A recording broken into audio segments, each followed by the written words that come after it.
Né? Não parei pra ver.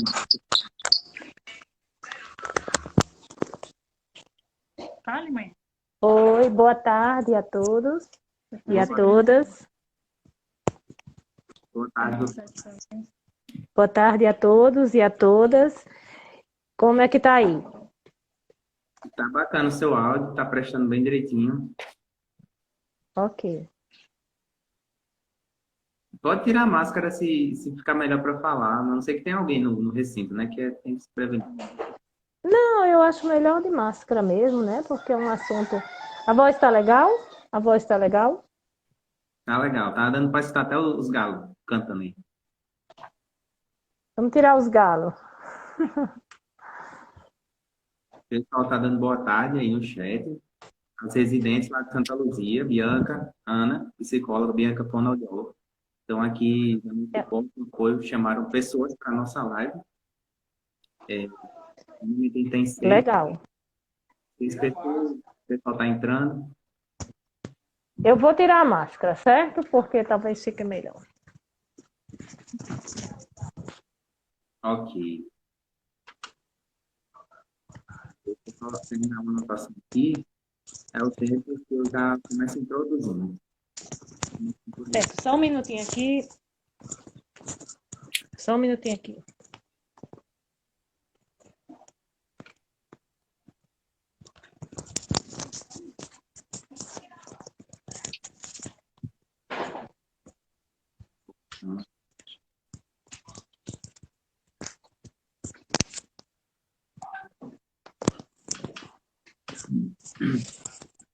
Tem que estar segurando isso aqui.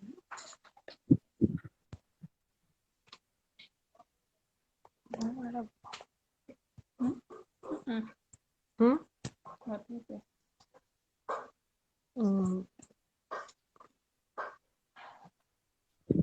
Aqui, ó.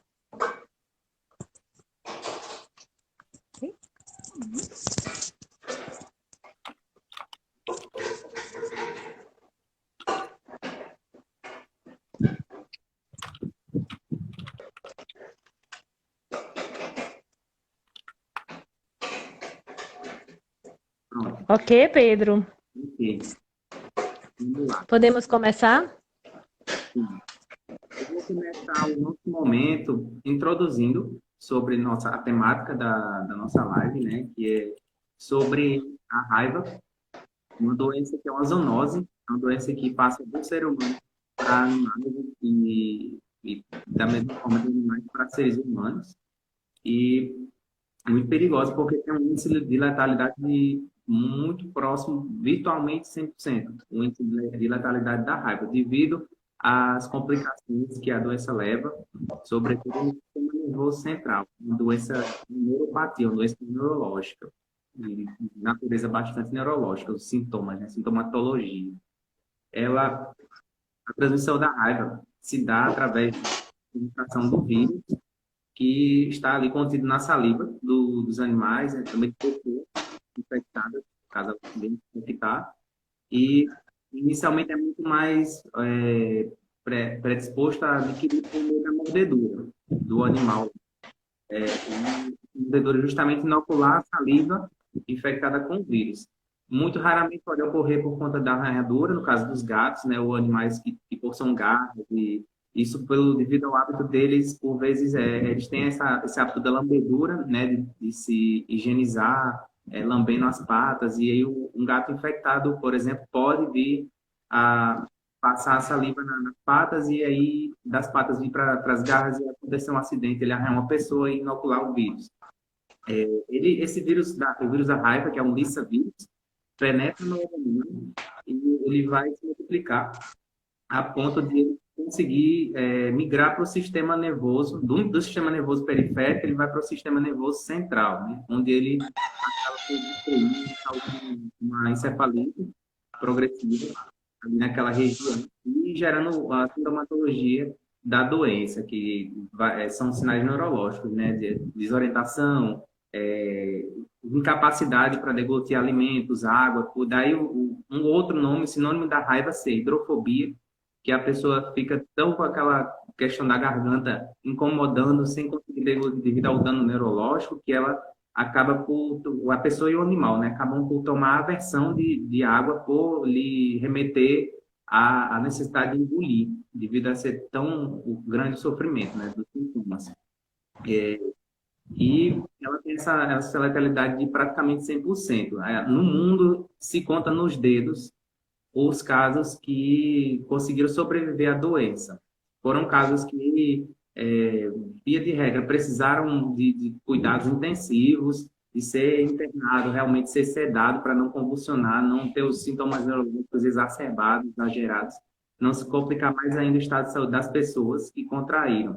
E por muito cuidado médico, né, por muito a mão da medicina em si, protocolos alternativos conseguiram salvar essas pouquíssimas pessoas. Por isso é importantíssima a prevenção. E a gente pontua essa temática, a gente assinala bem no meio de uma semana onde a gente teve a notificação de um caso em humano, de raiva humana, aqui no estado da Paraíba, e na semana passada houve um caso de raiva humana confirmado, né, inclusive vindo a óbito no Rio de Janeiro. Algo que não acontecia há 14 anos. E, em contrapartida, a gente também está aí com pelo menos 2 anos sem haver campanha de vacinação, pelo menos para a variante do vírus dos PETs, né, que auxilia, pesa bastante na disseminação do ciclo urbano da doença.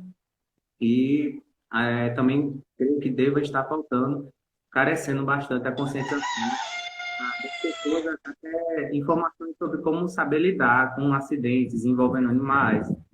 Você vê que esse caso de raiva da Paraíba, aqui da Paraíba, foi uma senhora de idade, de 68 anos, foi mordida por uma raposa, não teve o conhecimento de procurar, de saber o que fazer e acabou não levando, não dando importância e desenvolveu sintomas, o vírus conseguiu se infectar e disseminar-se pelo organismo dela, e ela precisou, no momento ela está internada, né, devido ao estado de gravidade da doença. Então eu passo a palavra para a doutora Joana Dark, né, médica veterinária, para que ela possa se apresentar e iniciar com as considerações sobre a temática. Boa tarde a todos e a todas. Eu sou médica veterinária há 31 anos e desenvolvo minhas atividades na saúde pública do Hospital Giselda Trigueiro há 13 anos e alguns meses. Trabalho na saúde pública desde 1988. Então, assim, tenho 31 anos de profissão na saúde pública, né? E hoje estou nessa atividade da profilaxia da raiva, que é um serviço que é prestado dentro do hospital, referência no estado do Rio Grande do Norte, de doenças infecto-contagiosas, onde o médico veterinário está inserido nessa temática, trabalha em plantão de 24 horas no hospital, atendendo as pessoas que são mordidas por animais, junto à equipe médica e à enfermagem do hospital. Tá? Então, esse tema eu acho bastante relevante, né? Porque é uma doença secular que acontece ainda no nosso estado, no nosso país e outros países, e que, infelizmente, ainda mata pessoas, né, no nosso país, onde em 2014 a Organização de Saúde ela previa que nós não íamos ter mais casos de raiva em cães e gatos, que são os animais mais próximos que vivem junto do homem. E, infelizmente, até os dias atuais, nós ainda temos casos no Brasil. E com esse caso recente na Paraíba, transmitido por animal silvestre. Então, é muito importante, porque, como Pedro falou, é uma doença de 100% de letalidade, né? Tivemos poucas curas no mundo e no Brasil um caso até o momento. Então, assim, considera-se que é uma doença praticamente de 100% de letalidade e que mata, mas tem a prevenção. Aí esse é o ponto importante da nossa atuação dentro do hospital, como médicos veterinários, trabalhando junto com a equipe médica, para que essa doença não venha a acontecer. E também com todo o sistema de saúde, porque dentro do hospital nós notificamos os casos e repassamos para o Estado. Então, o serviço de vigilância, todos aqueles casos que nós atendemos de pessoas mordidas, diariamente nós repassamos um relatório para o serviço do Estado, que é o serviço de epidemiologia do Estado, que vai investigar essas agressões que acontecem e acompanhar, inclusive, os tratamentos, né, a profilaxia que é feita. Então, graças a muito esforço, nos últimos anos não temos tido caso de raiva em humanos. No Rio Grande do Norte, o último caso foi em 2010. Porém, sabemos que o vírus circula, né? Nós temos esse ano já mais de 30 casos de morcegos positivos no Rio Grande do Norte. Então, significa que o vírus está circulando, inclusive na capital do estado, né?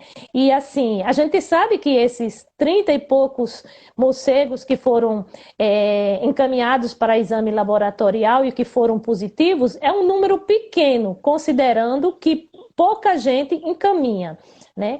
E também os casos de animais silvestres, que aqui e ali aparecem também. Já tivemos casos no estado de cães e de gatos positivos, mas graças a Deus não de humanos, né? Mas a gente está sempre nesse alerta. Eu quero aproveitar o momento já para agradecer o convite, né, sobre essa temática e fico aqui à disposição. Exato, doutora.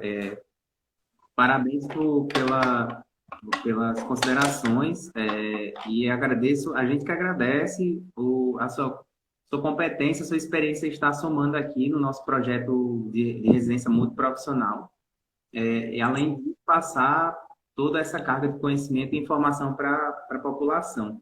Eu queria fazer uma pergunta, assim, de modo geral, por que a doença raiva, né, que a gente, salvo engano, tinha visto em um artigo de 2015 que relatava que nos Estados Unidos não está circulando a variante de cães, né? Eles têm como erradicada a variante de cães devido a muita conscientização, suponho, e a vacinação de pets em massa, né? O pessoal lá tem a consciência de vacinar o cão, o gato, quando chega na idade ali própria para vacina, que é entre 4 meses, mais ou menos, e eles conseguiram esse feito de não se preocupar a priori, né, com a raiva dos pets, né, a variante canina.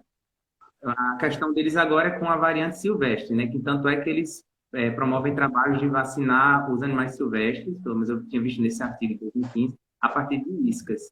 E no Brasil, no cenário do Brasil, por que a doença raiva ainda preocupa tanto o sistema de saúde única? Porque aqui ainda a gente precisa fazer trabalho de conscientização para as pessoas vacinarem seus pets, né? Para criarem verdadeiras barreiras imunológicas e evitar barrar essa circulação do vírus, principalmente no meio urbano, né? Que é onde tem o maior risco, um dos maiores riscos para a população animal. Por que a gente ainda se preocupa aqui no Brasil com a raiva? Porque não seguimos os Estados Unidos nesse fluxo.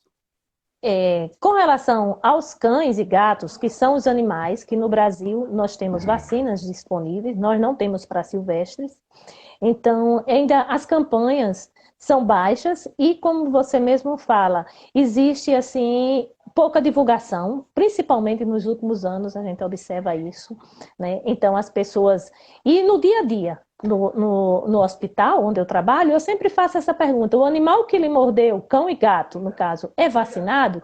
E eu ouço muito das pessoas: teve a campanha, mas eu esqueci, eu não fiquei sabendo que houve a campanha, certo? Então a gente também faz essa conscientização, que vacine seu animal, que é importante, mas a gente ainda vê esses baixos índices na campanha de vacinação. Por isso, existe uma meta que é 80%, vacinar 80% dos cães nas campanhas. e essas metas às vezes atinge, às vezes não atinge. Então, nos últimos anos, a gente teve uma baixa e a gente está vendo o resultado atual, que é o número aparecendo no caso de cães, de gatos positivos, além dos silvestres. Não dispomos, como dispõe nos Estados Unidos, que a transmissão da raiva deixou de existir, né, nos últimos anos em cães e gatos, e só acontece por silvestres, né, que são raposas, saguis, morcegos. Muito importante falar dos morcegos, porque muitas pessoas desconhecem que os morcegos são transmissores da raiva e eles adentram dentro das residências. Pessoas que moram em apartamento. Há relatos que eu tive a oportunidade de ter esses relatos no meu dia a dia de pessoas que moravam no 10º andar e tinham 2 gatos. E chegaram ao apartamento e os 2 gatos estavam brincando com o morcego que tinha caído. Que esse morcego que fica caído visto durante o dia, se alimentando durante o dia, é um risco grande. E por coincidência, esses gatos não eram vacinados. Tá? Então, olha o risco. Não houve contato de pessoas, mas existiu o contato dos gatos, que, consequentemente, se ele não tivesse visto esse morcego brincando com os gatos, se o gato que não era vacinado, se ele contraísse a raiva no período de incubação, e podia transmitir para os proprietários, né, para os seus responsáveis. Então, assim, o risco existe até para quem mora em apartamento. Por isso, o importante é vacinar. E os cães e gatos, eles estão mais próximos do homem. Mas, ressaltando que a gente só tem a vacina no Brasil para cães e gatos. Então, o que a gente recomenda para os silvestres? Não mexer com animais silvestres, tá? Então, ele está lá no habitat dele, deixe eles no habitat deles. O morcego adentrou na residência, você acordou com o morcego dentro de casa, você tem que investigar se houve alguma agressão nas pessoas que estão ali. Se houve, imediatamente procurar o atendimento médico, tá? Exato. Era isso que a sua pergunta era baseada nisso, né, doutor Pedro? Isso. E de suma importância, a gente pode até pensar assim, não, a raiva, eu não vejo muita gente morrendo de raiva no meu cotidiano, né? Atualmente, graças a Deus, né? Mas eu não vejo, assim, tão em evidência. Não é uma doença tão em evidência como a leishmaniose. Porque leishmaniose, calazar, todo mundo está falando toda hora, né? Dengue, chikungunya. Mas é importante frisar que, veja, essas situações que predispõem ao contágio, à infecção pela raiva, elas são muito mais comuns do que a gente imagina, né? O morcego, o animal morcego, as espécies de morcego, não só, o pessoal tem muito mito do morcego hematófago, né? O que sobrevive a partir do sangue de outros animais. Mas a gente sabe que só existem praticamente, até onde eu sei, 3 espécies de morcegos que sobrevivem dessa forma. A grande maioria é insetívoro e é frugívoro, né? Se alimentam de insetos e de frutas. E esses morcegos, como é que eles estão passando? Eles podem passar para os animais e para as pessoas? Sim. E como é que eles estão passando? Ao se infectarem, o vírus desenvolver neles, eles ficam suscetíveis a essas situações onde um animal como um gato, um cachorro, vai lá e interage com ele, né? Pega, às vezes tenta se alimentar, ou pega só para brincar mesmo, e acaba passando o vírus para esses animais. São situações que são muito mais comuns do que a gente imagina, e que envolvem esse perigo, de certo modo invisível, né? Esse grande perigo de contrair uma doença cuja a letalidade é praticamente de 100%, e pode ter certeza que é de 100% sem o conhecimento sobre como lidar, né, nessas situações, né? Sem informação vai ser praticamente 100%, porque aquela pessoa vai se inserir no mesmo contexto da idosa do caso da Paraíba, dessa semana, né? Não teve informação, não a importância ao pé da letra, não procurou serviço de saúde, poderia ter feito uma profilaxia se tivesse, né? E estado num status de saúde muito melhor do que o que se encontra agora. Correto? Correto, isso mesmo, certo? É isso mesmo. Essa falta de conhecimento, por isso que eu acho muito importante essa divulgação no dia a dia, que se faça durante todos os serviços de saúde, se trabalha a raiva o ano todo, não só na campanha. tá? Para que as pessoas se conscientizem que realmente é uma doença grave, que mata, né? E se houver algum contato com animal suspeito, tem que procurar imediatamente o atendimento de saúde, para tomar as medidas profiláticas. Então, é isso que a gente recomenda, tá?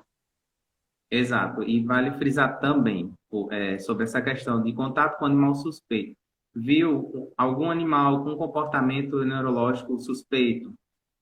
Por exemplo, um morcego voando à luz do dia, que é um sinal bem clássico, né? Morcego, normalmente, eles saem à noite para caçar, se alimentar, né? Normalmente não voa à luz do dia. O morcego caído no chão, né? Esse morcego, a gente está vendo aí no coronavírus, muito está sendo falado sobre eles, né? Porque o novo coronavírus tem um parentesco enorme com um coronavírus que causou uma epidemia em 2002 e era o primeiro SARS-CoV, né? E esse novo coronavírus tem muita semelhança, por isso que está se pensando muito sobre a origem deles, ser os morcegos. Quando a gente vai estudar sobre a fisiologia desses animais, vai consultar os especialistas, eles dizem, são espécies que estão muito bem adaptadas a lidar com diversos patógenos, diversos micro-organismos que normalmente no ser humano, num animal, causariam uma doença, um quadro clínico, né, eles conseguem desenvolver imunidade, conseguem albergar o patógeno por vários dias, às vezes meses. Tá? No caso da raiva, isso é possível, né, doutora? Que o morcego fique dias ou meses albergando o vírus e até desenvolver um sintoma ou, quem sabe, morrer vir a óbito por outra questão de outra doença, né? Eles têm esse sistema imunológico muito interessante de ser estudado e daí o grande potencial deles, ao mesmo tempo, infelizmente, de estar transmitindo esses patógenos. Só que aí a gente vai para o cenário de pensar, né? Isso, então, é culpa do morcego? Vamos perseguir os morcegos? Não vamos perseguir, não vamos procurar ter esse tipo de mentalidade, porque a consequência do morcego está cada vez mais mudando de hábitats, muitas vezes se tornando animais sinantrópicos, né? Vindo morar próximo de meios urbanos e de residências, é justamente o ser humano adentrando o habitat natural deles, destruindo, desmatando, tornando escassas suas presas, seu meio de alimentação, e aí, inevitavelmente, entrando em contato com esses patógenos, né? E foi o caso do coronavírus, foi o caso da raiva, continua sendo o caso da raiva, né? Uma das razões dela ainda estar se preocupando bastante em nível de saúde pública e é o de diversas outras doenças. A próxima pergunta que eu queria fazer é por que é importante evitar que pessoas e animais domésticos, mas também silvestres, contraem? Como é que pode se fazer a prevenção efetiva quais são os métodos de fazer a prevenção efetiva da doença da raiva, contra o vírus da raiva? Certo. A primeira coisa, você foi mordido por um animal no local, identificou o local, lava com água e sabão. É a primeira prevenção que deve ser realizada. Então, lavar com água e sabão. O sabão doméstico que a gente tem em casa, certo? Então, para evitar que o vírus penetre naquele local mais rapidamente. Procurar o atendimento médico, tá? Então, no atendimento médico, como é que se procede? Quando se trata de cães e gatos domiciliados, né, que vivem no domicílio, principalmente se forem vacinados, apesar de que a vacina não impede de que aquela pessoa vai tomar, fazer a profilaxia, porque vai ser avaliado a profundidade daquele ferimento, um ferimento mais profundo, um ferimento nas áreas de maior risco, quais são as áreas de maior risco? Cabeça, mão, pescoço e pé. São as áreas mais inervadas. Então, isso já caracteriza uma gravidade maior de um ferimento. Eu estou falando de cães e gatos. Vamos ficar bem claro nessa profilaxia que eu estou falando agora, que é cães e gatos. Depois eu vou falar dos silvestres, tá? Então, avaliado isso, até essa profundidade do ferimento, vai ser determinada a prevenção, a profilaxia. Essa pessoa ela pode tomar 2 doses, quando é um ferimento mais grave, e observar o animal, no caso cães e gatos, por 10 dias, tá? Então, se 10 dias o animal não apresentou sintomas, não adoeceu, não apresentou nenhum sintoma neurológico, não morreu, então ele não tem raiva. E aquela pessoa, ou aquelas pessoas que foram mordidas por aquele animal, não vão adoecer de raiva. Certo? Então, essa é o primeiro passo da profilaxia. A segunda, se nesse período de 10 dias o cão ou gato apresentar os sintomas da doença, como ficar sem comer, sem beber água, ficar babando, ficar mais agressivo, porque às vezes, não, mas ele já é agressivo. A pessoa já diz, olha, ele morde todo mundo em casa, mas isso já é uma rotina dele. Mas após ele apresentar essa agressividade, ele também vem junto os sintomas da doença, certo? Não consegue beber água, não consegue deglutir nenhum alimento e nesses 10 dias ele vai morrer. Então, se isso acontecer, aí qual é a profilaxia? Se faz o soro, que vai ter uma ação imediata no organismo, ou soro homólogo ou heterólogo, existe diferenciação, e complementa o tratamento com mais 2 doses. Ele já teria 2 e tomaria 2. Hoje, são 4 doses da vacina. A primeira toma no dia que compareceu à unidade de saúde, a segunda 3 dias após, a terceira 7 e 14. Anteriormente, o protocolo eram 5 doses, mas a gente já vem com mais de um ano que esse protocolo foi instituído pelo Ministério da Saúde dessa forma. Então, ele teria o tratamento completo. E esse paciente nunca mais ele vai tomar soro. Se ele tiver ele for mordido novamente, ele pode tomar vacinas, não mais soro, certo? Porque o soro, com doses subsequentes, ele pode ocasionar efeitos adversos. O paciente pode ter efeitos adversos, tá? Agora, vamos separar. Se for animal silvestre, né, raposa, morcego, os silvestres e os animais também de uso econômico, né, bovinos, ovinos, equídeos, esses aí o paciente vai tomar o tratamento completo, soro mais as 4 doses de vacina. Não se observa esses animais, não existem estudos que mostrem que a doença em tal período vai aparecer. No cão e gato não, foi feito um estudo e se verifica que em 10 dias o animal que tiver com a raiva, albergando o vírus na saliva, ele vai apresentar os sintomas e vai morrer, tá? Então esse é o protocolo para que as pessoas não venham a ter raiva. Certo? Agora, só pegando um gancho aí, doutor Pedro, que você falou muito bem dos morcegos, né? Você é um estudioso dos morcegos, eu sei disso.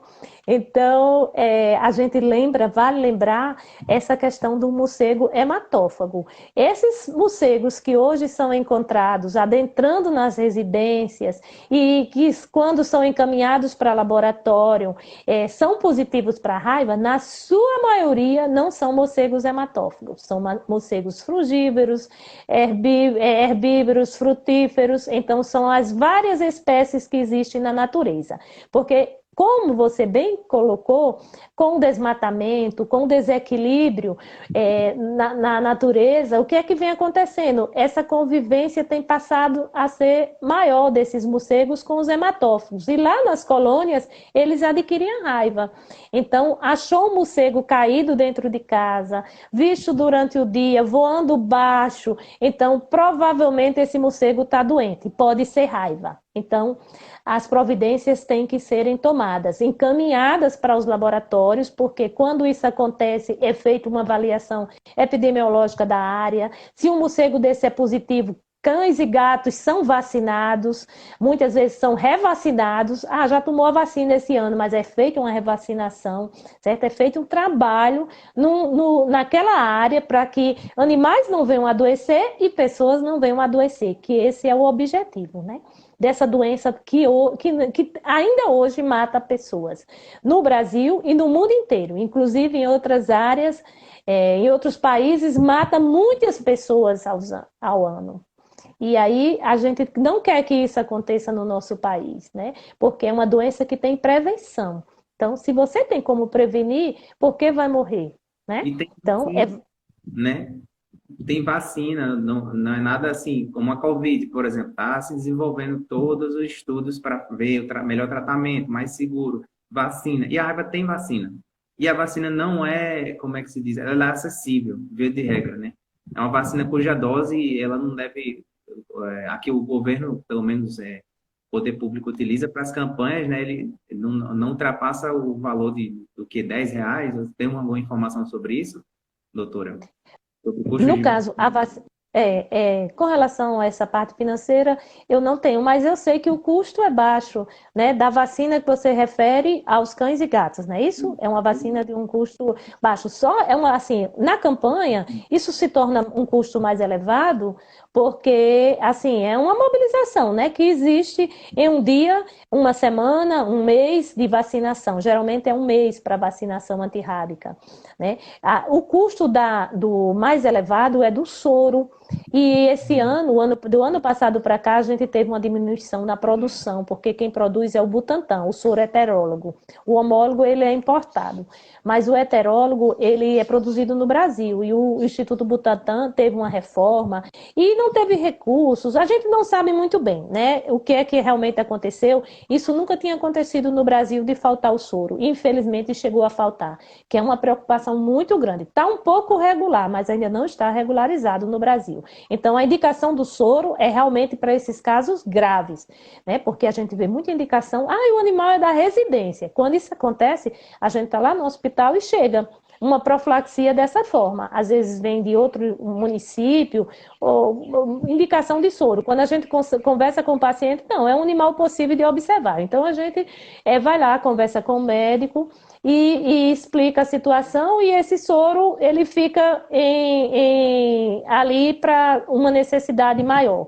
Então, assim, a vacina ela é mais importante nesses casos, quando se pode observar um animal, né? E se, assim, for num caso de uma agressão mais grave, ou então um animal que às vezes é de rua, mas alguém alimenta, pode ser visto, então a gente deixa o soro para o segundo plano, se realmente acontecer nesses 10 dias alguma coisa com o animal, certo?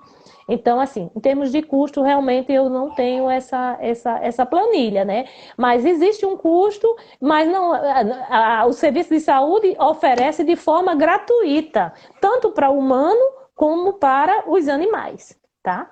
Existe um custo para o país, né? Mas para quem cria o animal, inclusive é lei, é obrigatório vacinar seus cães e gatos. Então, assim, a pessoa que não tem um animal em casa, um cão ou gato, e não vacina, ela está deixando de cumprir a lei. Ela está deixando de cumprir a prevenção, ok?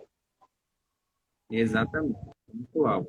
E, doutora, rapidamente, qual seria a diferença entre o soro homólogo e o heterólogo? Eu sei que homólogo pressupõe que ele tem um só tipo de anticorpo, e o heterólogo tem mais de um, seria isso?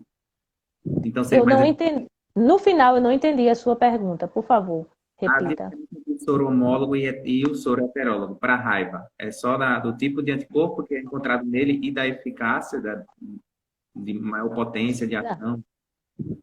Certo, entendi. Não, o soro homólogo, ele é indicado, ele é feito com imunoglobulinas, a gente chama soro, mas é uma imunoglobulina humana, certo? Então, assim, é um soro que esse é mais caro, bem mais caro, ele é importado, no Brasil não produz, certo? E ele é indicado para pessoas que têm comorbidades, certo?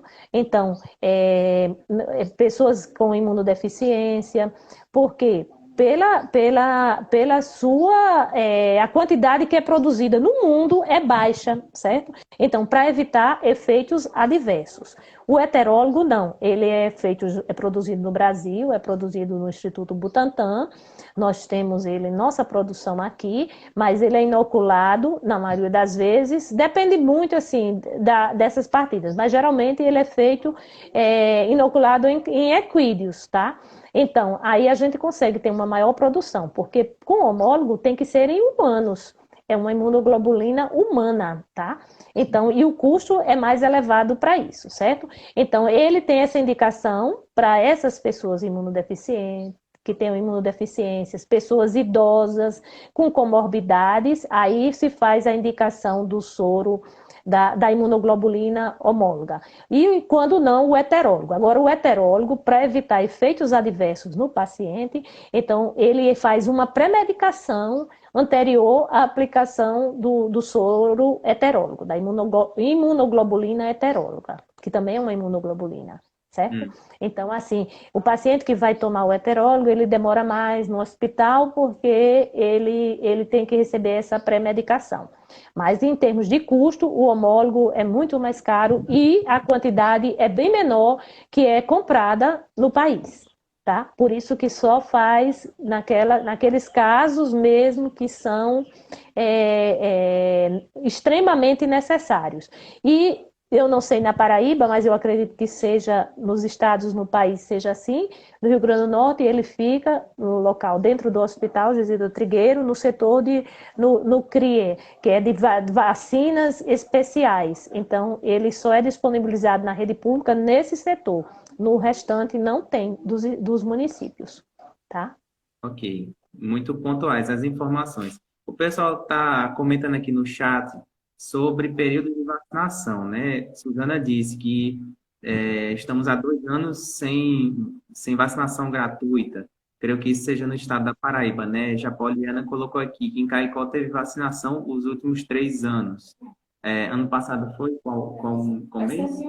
Sempre em outubro, aqui costuma acontecer, né? Já em Santa Luzia, eu não tenho a informação que a Ana Paula perguntou agora, do período de vacinação em Santa Luzia, mas vou me dispor a procurar junto à Secretaria Municipal de Saúde e saber até uma previsão se vai retornar esse ano, se será só ano que vem, alguma previsão, alguma informação quanto a isso, eu estou me comprometendo e colocarei aqui no Instagram do Saúde já Santa Luzia. Vou procurar também mandar para a Ana Paula no pessoal, do privado, aí para ela ter essa informação, ok, Ana Paula? Pedro, doutor Pedro, só um minuto. Só já respondendo, essa preocupação em todos os estados, por conta dessa produção da vacina antirrábica, da vacina e do soro também heterólogo foi baixa, e também da vacina em todo o país. Isso vem acontecendo, no Rio Grande do Norte também a gente teve só algumas cidades maiores e de maiores riscos que aconteceu a vacina antirrábica o ano passado. A gente nem está falando ainda na previsão desse ano.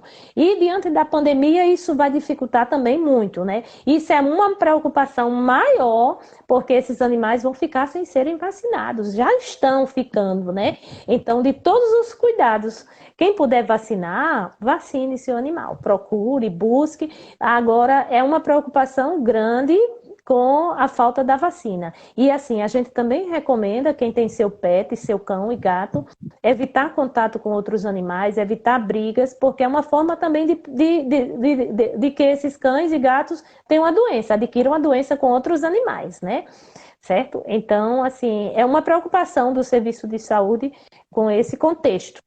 Já vem do ano passado e esse ano, com a pandemia, tudo vai piorar, né? Para fazer uma vacinação, ninguém sabe nem como é que isso vai acontecer, né?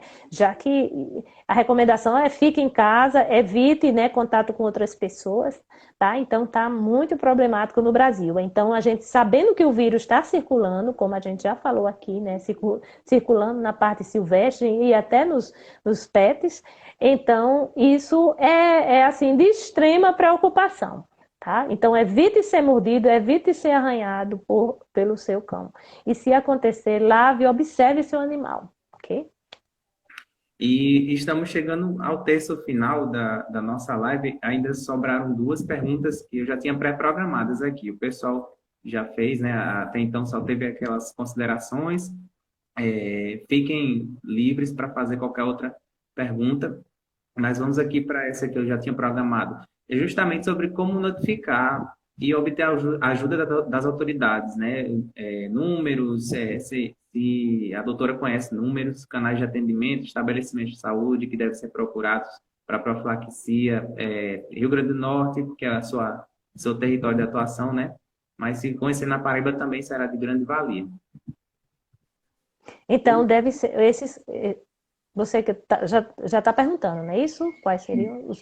Pronto. Desde o posto de saúde, né, no caso da capital, são os distritos, né, são os serviços de saúde que devem ser procurados, né, nos casos de agressões. Às vezes o paciente chega num determinado local e não tem a vacina, mas aquele serviço deve informar onde tem, né? Porque todo município tem a vacina. Tem a vacina e é disponibilizado o soro também, o soro heterólogo, não o homólogo.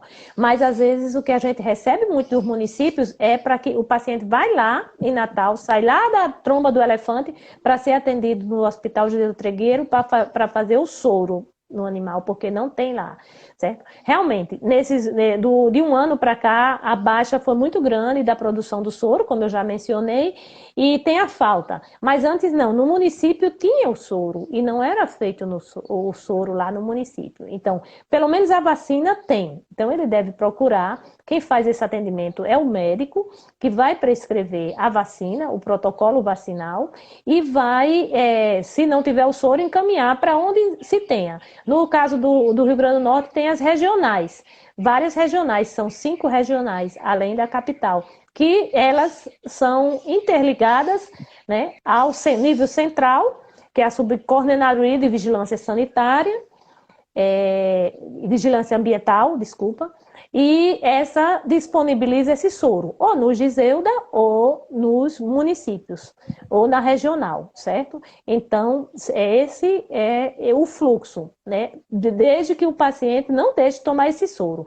E uma pergunta que não foi feita, mas eu aproveito já para dizer, o soro ele pode ser administrado antes da 3ª dose da vacina, certo? Então, assim, se ele tomou a vacina hoje, mas ele não encontrou o soro ali no município, ele pode tomar 3 dias depois e antes dos 7 dias. Depois dos 7 dias, a partir do 7º dia, que seria a 3ª dose da vacina, já não há mais necessidade, porque o organismo já está produzindo anticorpos, tá? E assim, é importante que quem trabalha na saúde, nós que somos vigilantes, que acompanhem essas pessoas que estão recebendo essas profilaxias, porque em muitos casos de pessoas que tiveram a doença, desenvolveram a raiva, buscaram o atendimento e não deram continuidade nesse atendimento.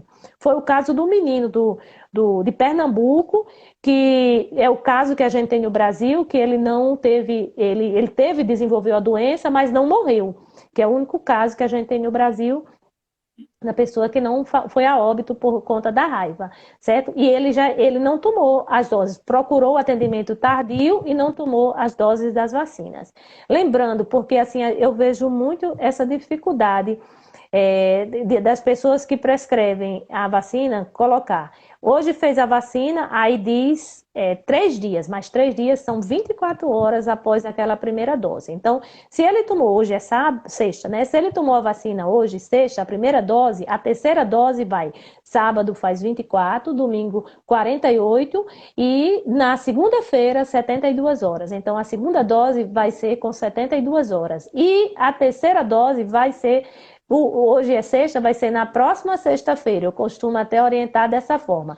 E a 4ª dose vai ser na outra sexta-feira, quando completa os 14 dias. Porque a gente vê muita prescrição também errônea, certo? E a gente precisa estar atento a isso para corrigir, para que as pessoas, se ele tomar antecipado, ele pode ter efeitos adversos. E se ele receber essa vacina em datas posteriores, que não as que foram estudadas e protocoladas, ele pode não ter o efeito desejado, o sistema imunológico dele não desenvolver a doença. É tanto que a gente disponibiliza essa vacina durante todos os dias, inclusive sábados, domingos e feriados, ok?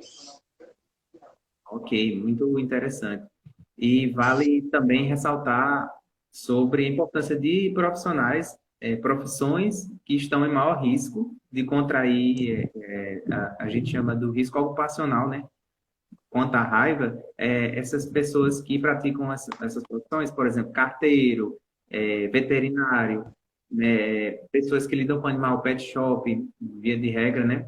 Zoológico, pessoas que trabalham em zoológico, é importante que elas tenham uma concentração sobre a necessidade de manter os títulos de anticorpos altos, né? Para que eles estejam sempre o máximo possível prevenidos de contrair, da doença se instaurar neles, porque eles estão justamente suscetíveis, dentro do contexto de seus trabalhos, a sofrerem mordeduras, arranhaduras, né? E até entrar em contato ali com um animal suspeito de estar infectado. Não é verdade, doutora? Isso mesmo. Existe a pré-exposição, que são 3 doses da vacina antirrábica. Hoje também, com a quantidade produzida baixa no Brasil, essa vacina para pré-exposição, ela só está recomendada para estudantes de medicina veterinária, médicos veterinários, são hoje considerados profissionais de maior risco, ou pessoas que vão adentrar nas matas, vão fazer trabalhos de pesquisas, aí então se faz a pré-exposição. A pré-exposição é uma dose no dia que comparece, outra com 14, 7 e 28 dias, tá? São 3 doses. Recomenda-se que quando ele receber a terceira dose, com 28 dias após a primeira, 14 dias após ele faça a titulação, certo? A prova para anticorpos. Então, procura o laboratório, geralmente é o laboratório de referência no estado, no caso são os LACENS. Então, ele vai fazer a titulação, colhe sangue, não precisa estar em jejum, colhe o sangue, esse sangue vai para quem faz é o Instituto Pasteur, e esse resultado vem. Se ele tiver com um título normal ou maior do que 0,5, então ele não precisa tomar outras vacinas. Anualmente, esse profissional ele deve fazer seu título para anticorpos, certo? Se ele tá tudo bem, ele não precisa fazer reforço de vacina, tá? E se ele tiver baixo, aí ele recebe uma dose de vacina e faz 14 dias após uma nova titulação. Para os profissionais que trabalham no laboratório de raiva, essa exigência é feita a cada 6 meses. Todos os profissionais, não só os médicos veterinários, mas os auxiliares, têm que fazer esse título a cada 6 meses. Vale explicar melhor um pouquinho sobre essa titulação de anticorpos que a gente está. Aqui teve uma pessoa que deu aqui fez um barulhinho, certo? Eu estou num sítio, peço desculpa por ele, tá? Não sei, acho que vocês estão vindo na vida rural. Desculpa aí, eu não entendi a pergunta, doutor Pedro. Certo. Não, eu só quero complementar que essa questão da titulação passa batido, não é muito conscientizado, não é muito falado da importância, né? Falam muito de vacinação, essa questão de quem sofre risco ocupacional, a profissão é suscetível a contrair médicos animais, tem que estar com uma vacinação em dia. Mas não se preconiza que tem que fazer também, tem que estar em dia a titulação. Inclusive, a titulação é tão bacana que se você foi vacinar no ano passado e esse ano você fez no período certo a titulação e seus títulos estão bons, titulação é o quê, né? São os seus anticorpos, as suas defesas que você desenvolveu contra o vírus da raiva. Se elas estão boas, muitos casos, né, doutora, você não precisa tomar novamente a dose. Você já tinha me relatado sobre um colega que tomou há 2, 3 anos e vinha fazendo titulação e continuava lá em cima os títulos dele, né? Os anticorpos lá, tranquilo, trabalhando de boa e, portanto, o risco dele se infectar com a doença é baixíssimo, né? Isso mesmo. Por exemplo, você foi mordido por um animal, sua titulação, você está em dia com sua titulação, então você não vai precisar tomar o soro. Então já evita o soro, que é esse protocolo mais intenso, de mais furadas. E você tenha em mente que o soro, o heterólogo, no caso, são 15 ml. 15 ml você receber de uma vez só, além de uma vacina, e muitas vezes, além de uma antitetânica, falta até espaço no seu corpo para você tomar essa quantidade. Porque esses 15 ml são administrados em várias partes do corpo, tá? E nos músculos. Então, assim, você já tomou um no braço, outro no outro, uma antitetânica ou uma antirrábica, e mais esse soro, né? Então, e além de ficar na veia, porque o soro não é feito na veia, certo? Então, a pré-medicação é que é feita na veia. E você ainda tem outras partes para tomar esse soro. Realmente fica uma reação dolorosa no local, né? E se você tem sua titulação em dia, você não vai precisar tomar esse soro. Nem a imunoglobulina humana, nem a heteróloga, tá? Então, assim, por isso que é importante o médico veterinário, os profissionais que estão ligados ao campo diretamente, efetuarem a titulação anualmente. E para quem está no laboratório, a cada 6 meses. Aqui, assim, os animais estão fazendo parte da... É o burro que passou, é o galo que canta, todo mundo compartilhando, viu?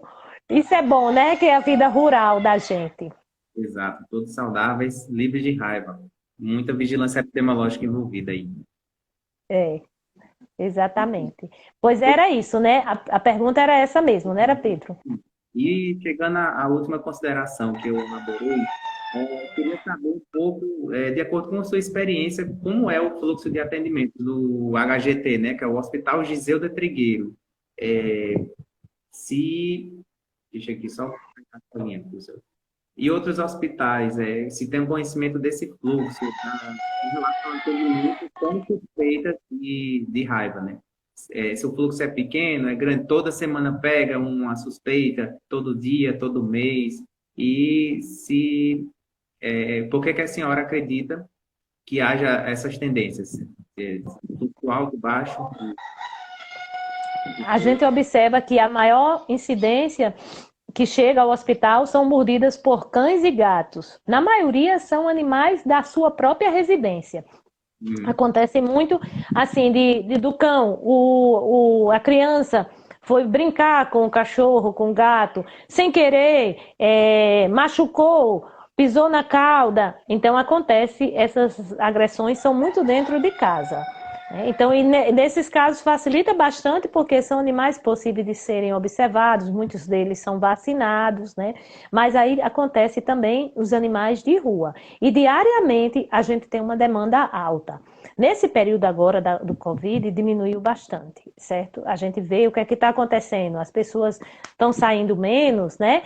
Ou, não sei, estão evitando ir aos hospitais, é outra realidade.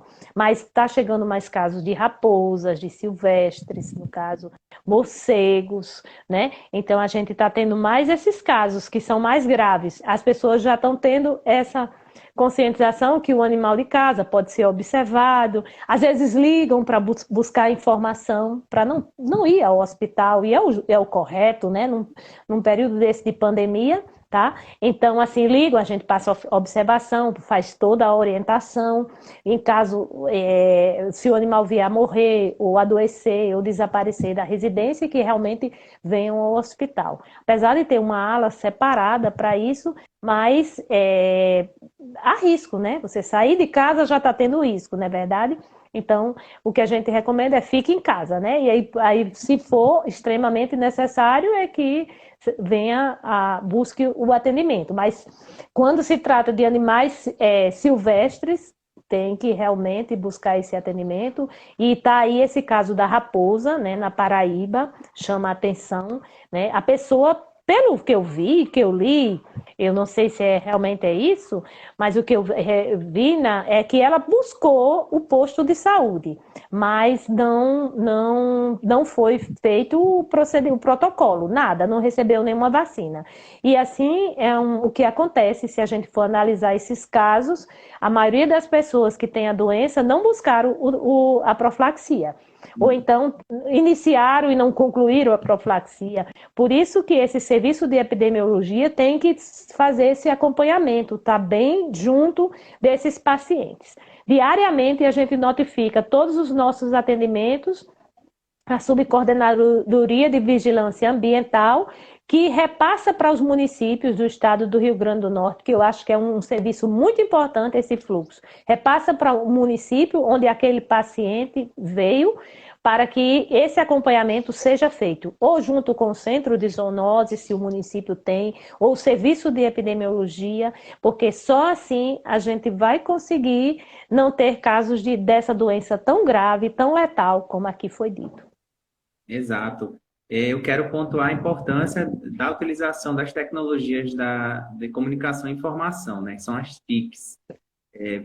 Nós, residentes lá de Santa Luzia, estamos fazendo um trabalho envolvendo tecnologia de comunicação e informação, de informação e comunicação, com esse Instagram, onde a gente está fazendo a live, né? E o website também, o Saúde Já Santa Luzia. É importante demais, sobretudo nesse período de agora, que é preconizado isolamento social, preconizado ficar em casa, que a gente use e abuse essas ferramentas, sobretudo para notificar doenças e agravos, né, suspeitas, inclusive sem precisar do incômodo de ter que sair de casa, Muitas vezes não precisa nem realizar ligações, você, no próprio chat, como é o caso do nosso Instagram e do nosso site, nós temos uma interface de chat. Vocês têm como, a comunidade, a população tem como se comunicar com a gente e, de acordo com a demanda, né, a necessidade, né, o que quer que seja. Por exemplo, eu tenho um caso aqui suspeito de raiva, então eu vou procurar o Instagram do Saúde Já Santa Luzia e quem vai atender essa demanda é o veterinário Pedro da Silva, porque ele é o mais competente para fazer isso dos 4 residentes, né? Cada um atua multiprofissional, mas cada um também em muitos cenários de acordo com a sua competência. E Pedro da Silva, o veterinário Pedro da Silva vai fazer a ponte, já que ele está na atenção primária, vai fazer a ponte com a Secretaria da Saúde, para essa mobilizar a vigilância sanitária, né? A vigilância ambiental, epidemiológica e resolver a demanda, né? No caso, esses dias foi de um foco de mosquito da dengue, que a internauta aqui do Instagram veio procurar no direct a gente e eu consegui encaminhar para a Secretaria de Saúde para que houvesse maior celeridade, para que mobilizassem o efetivo de servidores para resolver a problemática do foco. E assim foi feito, né? Então, as tecnologias de comunicação, de informação e comunicação, as TICs, são essenciais, pessoal. Utilizem Instagram, utilizem os sites que envolvem esses trabalhos de telesaúde, envolvem profissionais capacitados para orientar. Essas iniciativas são voltadas à comunidade no geral, então devem ser utilizadas, sim, sobretudo nesse período. Isso mesmo. Parabéns, parabéns à equipe de Santa Luzia, né, pela essa iniciativa e, assim, de ter esses profissionais competentes trabalhando em prol da saúde da população. Eu fico muito feliz com tudo isso, porque vocês estão salvando vida. Nós estamos salvando vidas. De casa, né? A gente consegue fazer muita coisa de casa. Presencialmente, a gente consegue também fazer toda a diferença, mas em casa, a gente também não fica parado, né? Gente, está dando 20 segundos para o fim da live. Eu quero agradecer bastante a quem prestigiou, quem não pôde vir, eu compreendo, mas vai ficar online por 24 horas, né? Também vamos tentar